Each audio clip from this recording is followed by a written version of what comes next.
Hi, I'm Coach Corey Wayne, and this is my video coaching newsletter. And the topic of today's newsletter is going to be we ghosted each other. Well, I've got an email here from a guy who claims that this woman he was dating and he both ghosted each other. But as you're about to see, what actually happened was she ghosted him and he decided to stop pursuing because he realized that he had basically done a bunch of things that turned her off and caused her to lose interest in him. And so now he's going, what can I do to get another chance with this girl because I really like her, and what should I have done differently? So I've got a quote that I wrote in this topic, and I'm going to jump right into his email and see what we can do to help this guy out. And the quote says, "True mature love is freedom and allowing. Alphas know they are a catch and act accordingly, giving the object of their romantic interest the freedom to choose them or someone else without attachment.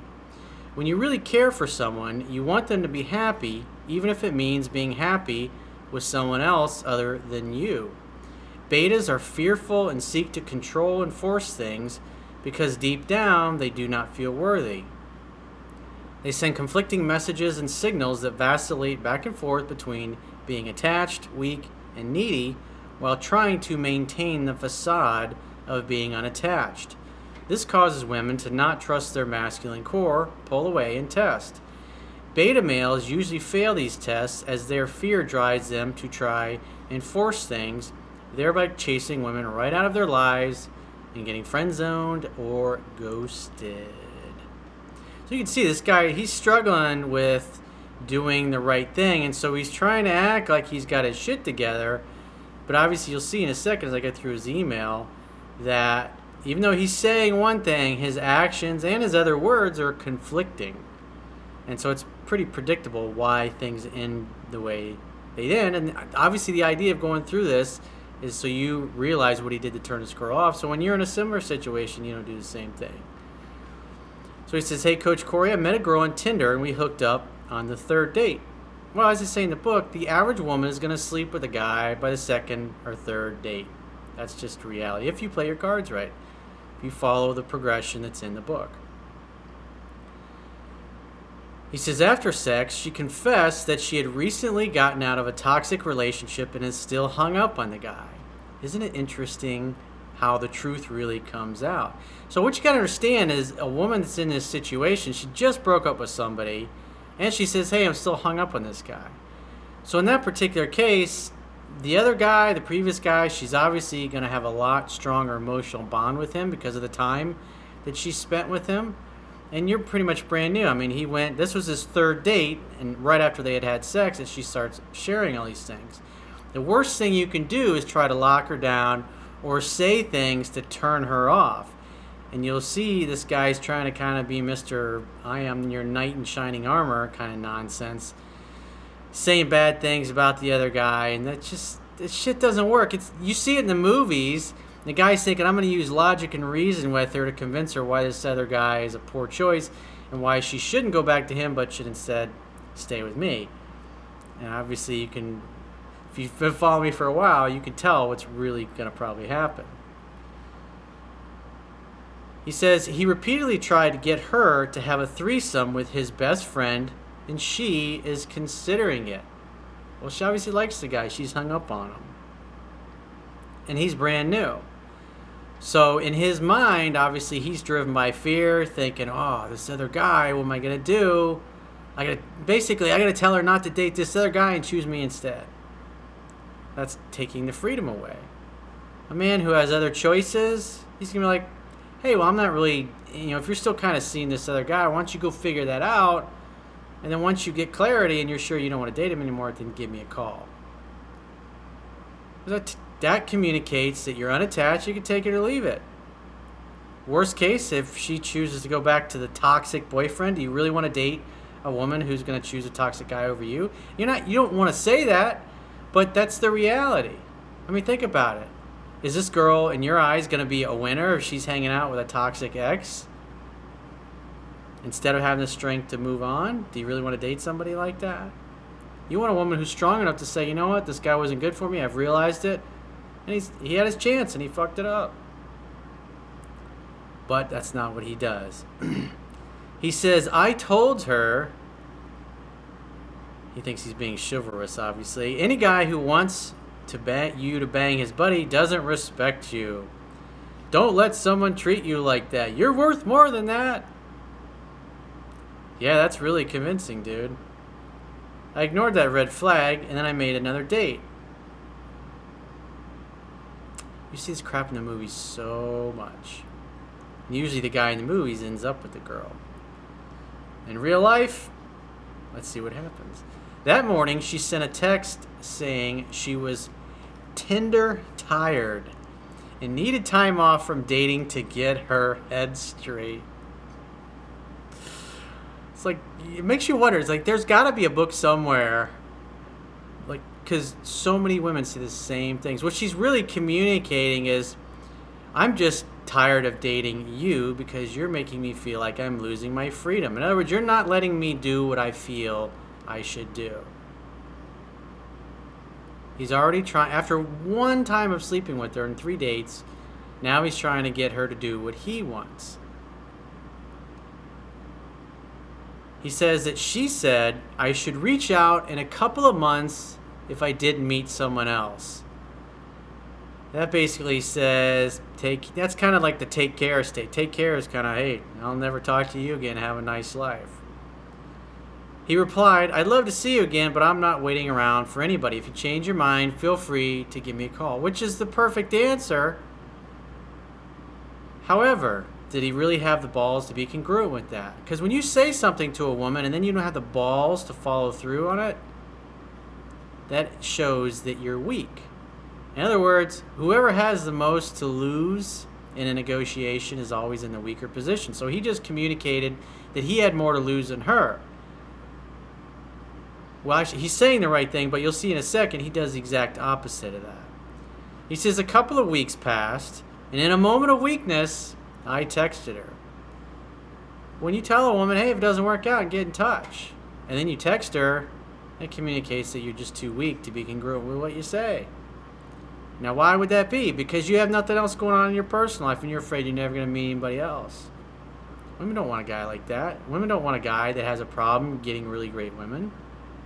They want a guy that's got standards and that values himself, and then if he's not getting treated right, he's okay with letting her go forever. Remember, the strongest negotiating position is being able to walk away and mean it.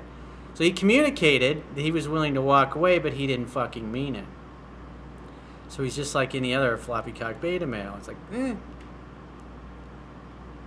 He says, when we met, she apologized for sending the crazy text, but repeated that she needed time. Because obviously this guy's giving off the whole vibe that he really likes her, wants a relationship with her, is trying to lock her down to a commitment because he's afraid that the ex-boyfriend's going to take her away. Which fear you attract. So he's totally driven by his fears, and he's doing things that literally push her back into the other guy's arms. He says, I told her in a mellow but confident tone, there was a time when I didn't like myself enough to walk away from relationships that weren't right. Dude, you had 3 dates. That you're not in a relationship with this girl, number one. But now I respect myself, and my life is abundant, so I'm moving on. That sounds great, but your actions are not congruent with that. Because remember, you told her, hey, get in touch if it doesn't work out, but 2-3 weeks went by, you couldn't take it anymore, you reached out. She had a shocked look on her face and said, you are so inspiring to me right now. Suddenly, she starts hitting on me. We were holding hands and staring into each other's eyes. She showed me her bra and told me that I gave her incredible orgasms. When we left, we had a long kiss on the sidewalk, but she suddenly pulled away like she remembered her dating timeout. No, what she's starting to realize is you said something, but as she's internalizing it and thinking about it and contemplating on it, you are acting weak. Because the fact that you're there because of weakness. Remember, you said in a moment of weakness. He says, we've texted back and forth for the next 2 weeks. The purpose of the phone is for setting dates, dude. Again, not being congruent with your words. You don't mean what you say, so why would she feel attraction for you? It's like you're begging and groveling for another date. Even though you think you're playing it cool, as people like to say, you're not. You're making yourself look weak. and like you don't mean what you say. And therefore, when you say one thing and you do another, a woman's not going to trust your masculine core. Plans were tentatively made that never materialized. The last instance was right out of Coach Corey Wayne's playbook. It sounds like you're cherry picking things, dude. You're cherry picking a few things here and there, but you're really not changing your approach to dating. She said she'd love to hear me play guitar. I replied, well, why don't you pick up a bottle of wine and come over to my place? I'll cook dinner, and we'll listen to some my old school vinyl, and I'll play guitar for you. And I'll also clap like a seal. He didn't say that, but he might as well. She replied, gosh, that sounds lovely. She couldn't come that night, but would love to the next week. Really? Let's see how much she'd love to come over and see him. 2 weeks had passed, and we mutually ghosted each other. She just walked away because she figured probably in a couple of weeks you're going to reach out again, just like all the other male orbiters do. What she's really looking for is a guy that's stronger and more masculine and has her shit together than her ex. And obviously, you're displaying the exact opposite of that. So it is what it is.